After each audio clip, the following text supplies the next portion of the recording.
only took us 2 episodes for them to go on a date, and it seems in this episode, Mie is gonna be picking up a love letter, and it's definitely not from Komura, so we'll have to see how he reacts to it. If you guys like the video, like the video. If you dislike it, dislike it. I do have my full-length and full discussions up on Patreon, but other than that, let us get started. Starting off with a fisheye lens. Oh, windows. Alright, I told myself I'm not gonna talk about it, but I keep looking at it. Really out here showing us the particles and everything.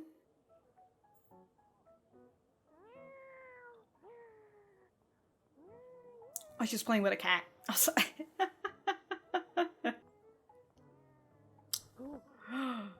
Man, I was about to do it on automatic.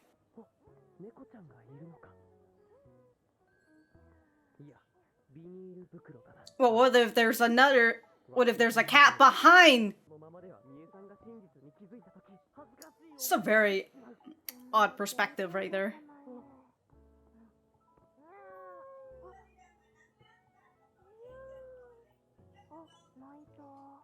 Alright. So it truly is just a fucking plastic bag. How? Oh, the cat's flying!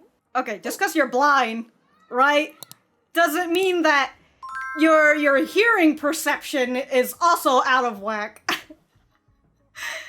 Alright? She's really over here like, wow, the cat really meowed even though it's like right behind me.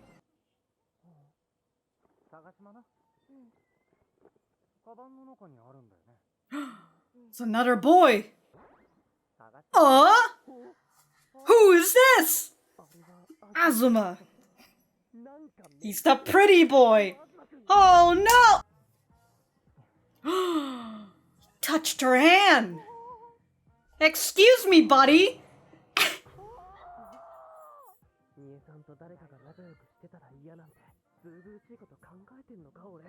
She really being that friendly? It just kind of looked like she didn't give a shit. Komura? Yeah, of course. Man,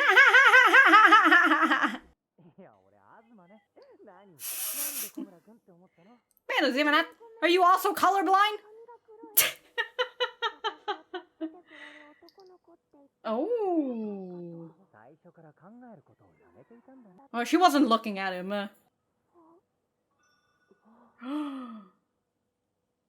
I can't get over the way Azuma's just fucking side-eyeing him.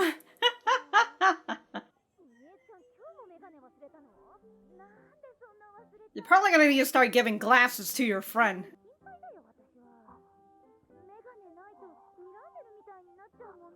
She's just busy squinting. God, you see her? She's so short that her feet isn't even touching the ground. Oh? She's not glaring at me! Oh my god! Goes right back to glaring.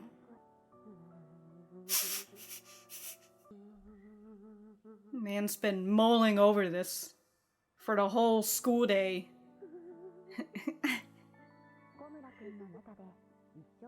It became a core memory? Wait, was that Azuma? I just saw the back of his head.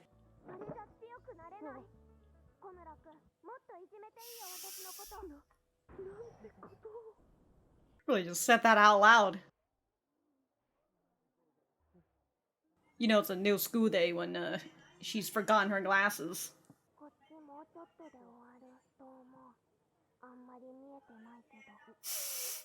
Not that I can see. She's just sweeping at nothing. It's a cockroach! That's... cocky. Cocky. Oh no! It's a C word. Ah! I mean, you might as well just fucking kill it. If it's a cockroach, you won't want it to let it go around the place. Just hit it with your broom. You want to switch place? Yeah, ooh. Alright, a little too close. God, these classmates who are just always watching these two flirt with one another. Oh no! Well, it's not like you'd be able to see it anyways. Oh fuck, it's a flying cockroach. It's even worse! Should have fucking killed it. It doesn't have any rights to live. I was thinking, I'm just like, oh, she forgot her glasses. She's finally going for the classic klutzy move. Those be some really shitty glasses if they just broke like that.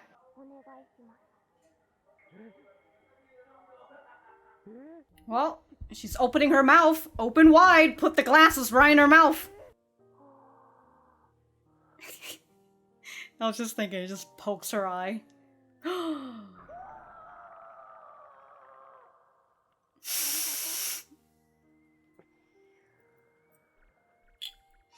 Oh my god. You touched her ear.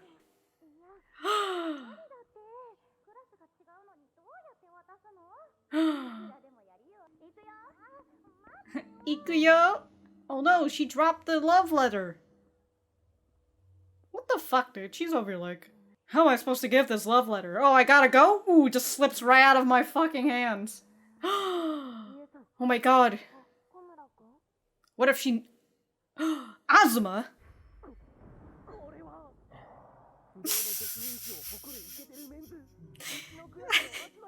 Not the... Not the fucking reverb sound. Well, better give it to him. So it's not even a girl in the same class. Ah, alright, I'm gonna go give it to him. After what we established in the beginning of this episode with Azuma. God, why is her hair bouncing so much? No. Don't do it, Mie. I'll give the letter.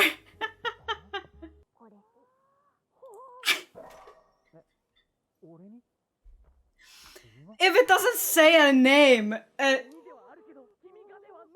for me, yes. Bye. Don't do this to me. As I said, like if you know, Azuma's been watching, so. What's going on, everyone? What about him? Yeah. I mean, I guess I do like him as like a classmate.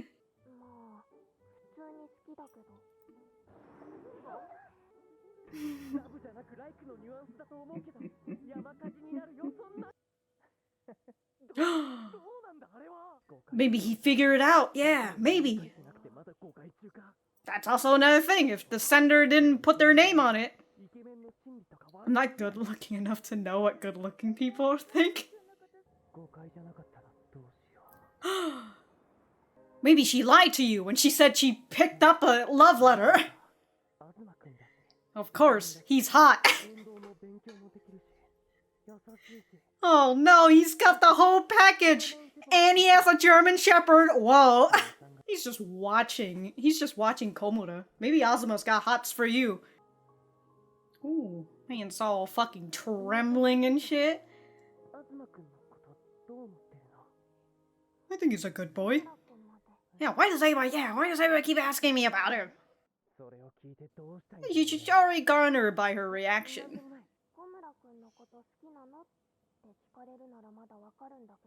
I'd get it if people were asking if I like you. I don't understand why people are asking about Azuma specifically. Why are they asking about you instead? Wow. Look at her.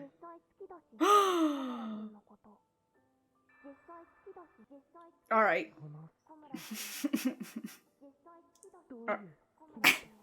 Alright, actually did it 3 times instead of continuous. Damn, dude. Man responds within 24 hours.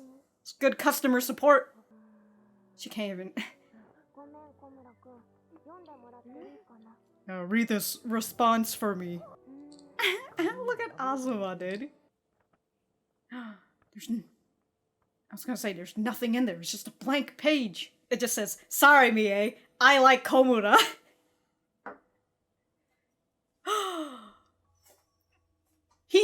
windows!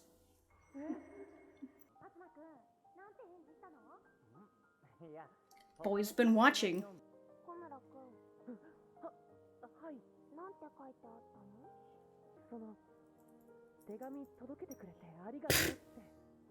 Oh, that's it. Wow, did you see the gleam of, like, the windows? As, like, I assume, like, the sun is moving? I mean, as we kind of see, the skies are moving very fast. It's always windy out here.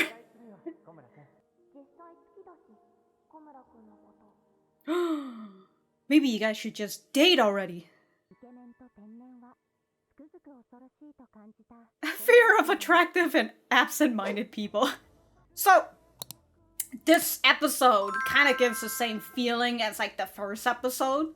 Just a little less of him, like, freaking out, right? He's still doing it, but he's doing it in a moderate sense, right? It kind of has been doing that since the second episode. But what I mean if it gives that similar feeling of the first episode is that it's very segmented, right? While in the second episode we had longer segments of stuff happening. Meanwhile, we kind of just went back to the usual, not the usual, but the same format as episode 1, where it's like, this stuff happened, this stuff happened, this stuff happened, and then this stuff happened. And I don't even know if it kind of makes me think about BokuYaba. And how in the anime, right, they rearrange the chapters a lot to make it flow a little bit better, right? And from the way that it feels in these in this episode and also in the first episode, it really just feels like Gohan's is following the manga a little bit to the T. Maybe there might be some changes, right? I don't remember the chapters. I don't remember, like, the beginning chapters of this. Oh, alright. This is all preview, so I'm gonna stop.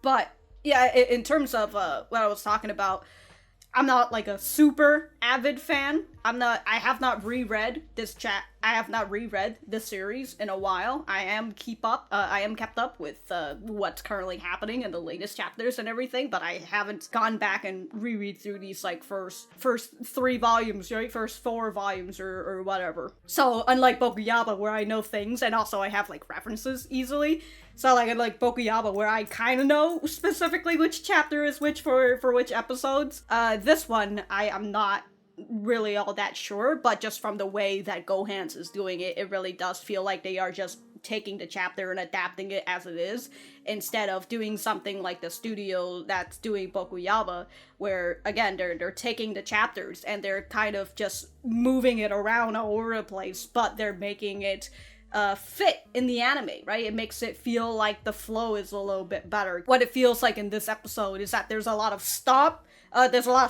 and stopping points, right? There's not really a lot of flow that kind of lets you go, that makes it feel like it's one long school day. Instead, it's just, here's a school day, here's a transition of the school, just to let you know that it's now a new school day.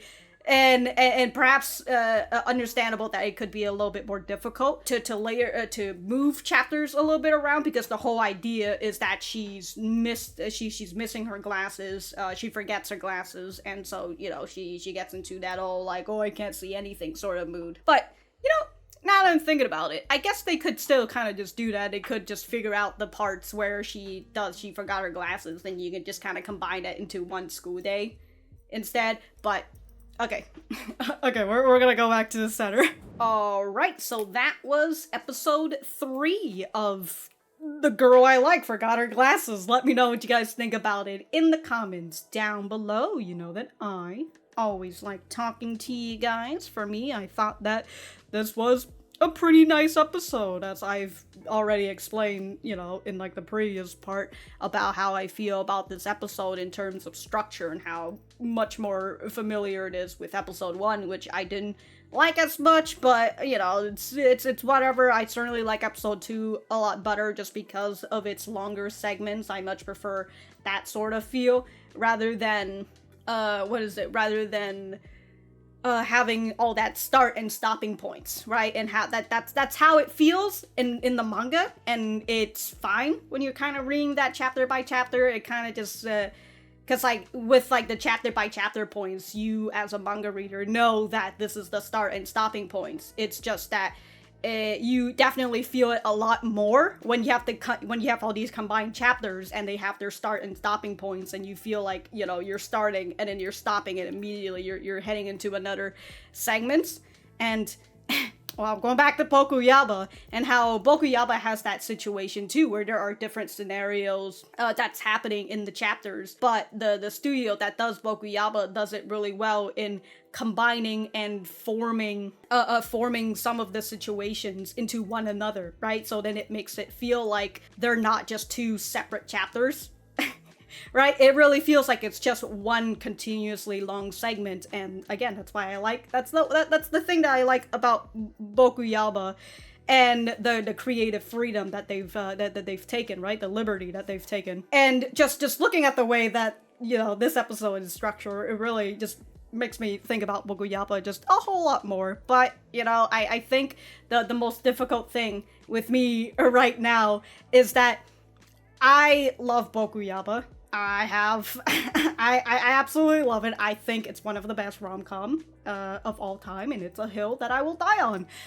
And it's just so difficult for me to, like, watch other rom-coms without, like, thinking about BokuYaba now, especially knowing that I've been able to keep it at ease because I know that BokuYaba wasn't an anime at that time, so I was just like, okay, you know, whatever, I'll watch all these other rom-coms and all that. But now that BokuYaba actually has an anime, and also it's coming with a season 2, all I'm thinking about, a lot of the times, all I'm thinking about is just fucking BokuYaba.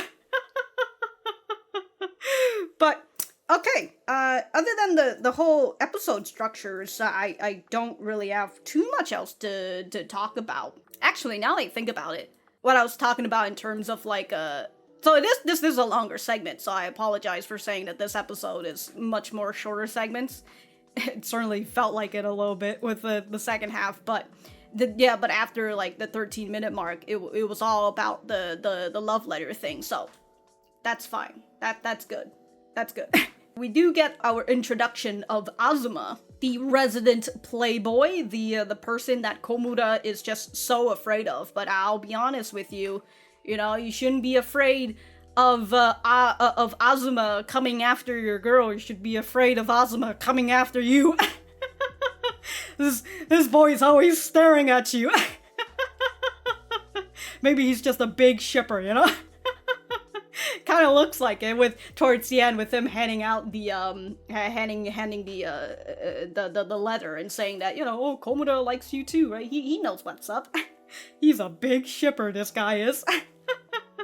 But other than the whole fact that he's hot and he's just a perfect boy overall, right? He's hot, he's athletic. I don't remember if they said that he was smart, but I would assume he's, you know, either smart or better than average. And he's kind. He's a full fucking package on why girls would like him, because of course they do. Of course they do. But other than that, we didn't really get too much else of development when it comes to Mie and Komura. I mean, with the whole thing with Azuma, right? We have Mie, who clearly is just bluntly saying, I don't know why people are asking me about Azuma and whether I like him or not, you know, I guess I like him, but why aren't they asking about Komura instead, right? Because that makes so much more sense compared to Azuma. Because, like, if they ask me on what I think about Komura, I'm gonna say, yeah, I fucking like him. I'm attached to him. So, other than that, right, and other than Komura just getting fucking mini heart attacks from Azuma, and the aspect of Mie dating somebody else, because of course, we, other than that, right, that's not really too much of development. We've just kind of had a lot more haha funny scenes, you know, that the whole fucking cockroach scene and everything. There was that. But yeah, overall, it's a pretty nice episode. Don't really have too much else to say. I would like to go through Crunchyroll, but Crunchyroll's having a fucking issue right now. And also, it's absolutely hot in here. My anger is fueling up. Apologies for the shortness. I literally, Crunchyroll is just not letting me go through the episode again. It's just loading on me because their server are just absolute shit. I wanna stop ranting about Crunchyroll, and well, you know, that's gonna be it for the discussions. If I don't see you on Patreon, then I will see you when I see you. And if I've got anything else to say, I will write it in the description down below.